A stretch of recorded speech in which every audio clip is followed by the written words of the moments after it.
cybercrime unit, the DRI, the ED, and the crime branch start interrogating the victim.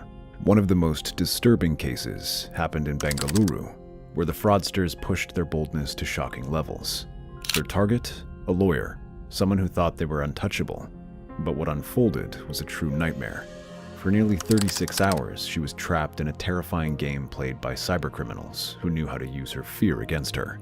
They claimed she was involved in a drug-related crime and forced her to strip during a video call as part of a twisted narcotics test. Can you imagine the fear and shame she felt? Sensing her vulnerability, they extorted a massive 15 lakh from her. This was not just a crime, it was a cruel show of power, pushing their victims to their limits. These criminals operate from hidden places around the world, using devices with IP addresses traced to foreign countries, making it nearly impossible for police to catch them.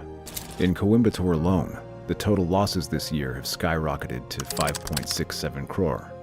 Due to these heartless schemes, the police managed to recover in return 47.31 lakh by freezing the fraudsters' accounts.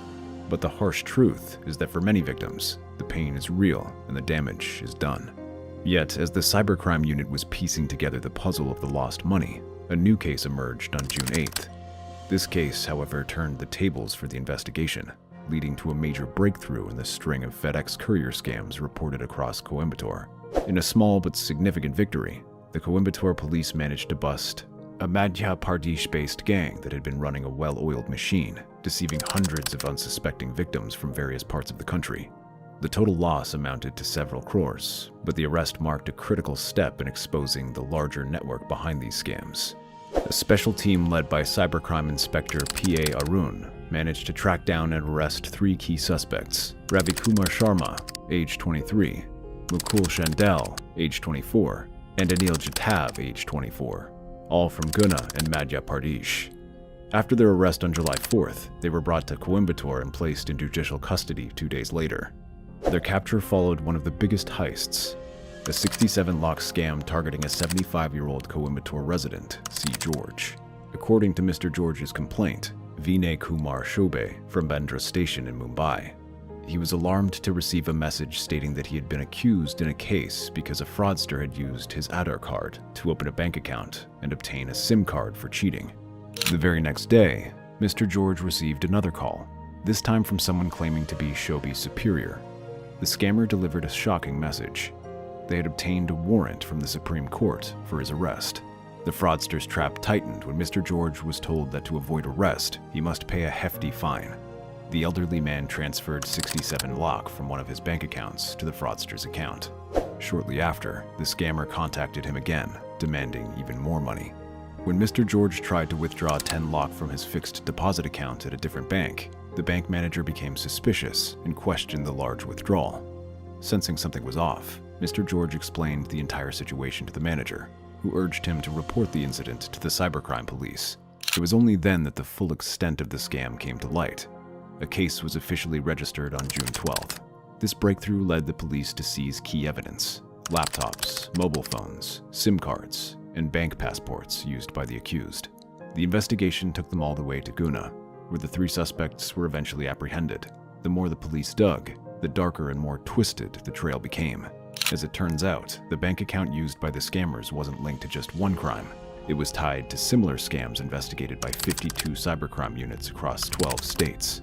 The investigators also uncovered that the fraudsters had opened over 700 bank accounts in the names of unsuspecting people from various states and used over 100 UPIDs to launder 2.25 crore, stolen from victims just 2 days before their arrest. The extent of their sophistication became even clearer when police discovered that these scammers had undergone specialized training in Indore, where they learned how to carry out courier scams. Some were trained to play the role of enforcement officers, while others were taught how to channel the stolen money through various bank accounts to make their trail harder to follow.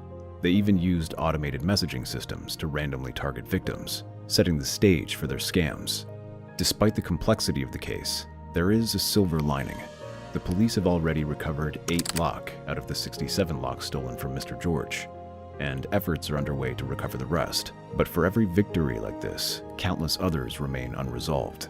Only one thing stands between you and becoming a victim: staying alert and attentive. Scammers prey on fear, urgency, and confusion. They're betting on your moment of doubt, but don't give them that chance. Let's talk about how you should react if you ever receive a call like this. Be wary of unknown calls, especially those that demand urgency or personal information. Don't fall into their trap by engaging. Avoid responding to such calls altogether. If a courier-related call does come through, always ask for specific details about the parcel and cross-check them on the official FedEx website or app. Never, and I mean never, share personal or sensitive information like your Aadhaar number, OTP, UPI ID, or bank details with anyone over the phone, especially if you didn't initiate the conversation. FedEx will never request personal information through unsolicited phone calls, emails, or mail for shipments, unless it's something you've initiated. So, if someone claims otherwise, they're probably trying to scam you. Do not transfer any money, even if the caller insists, threatens, or claims it's urgent. Scammers feed on fear. Don't give them what they want. And most importantly, trust yourself. If you know you're innocent, then whatever outrageous story the caller is spinning is just that, a story. End the call the moment something seems off and report it immediately. In situations like these, you have the power to stop the scam before it starts. If you feel suspicious, don't hesitate. Call 1930 or report the incident at cybercrime.gov.in. And while the authorities work tirelessly to bring them down, the best defense is awareness. Stay informed, stay alert, and never let your guard down, because the next phone call you receive could be the one they're hoping will change everything for you.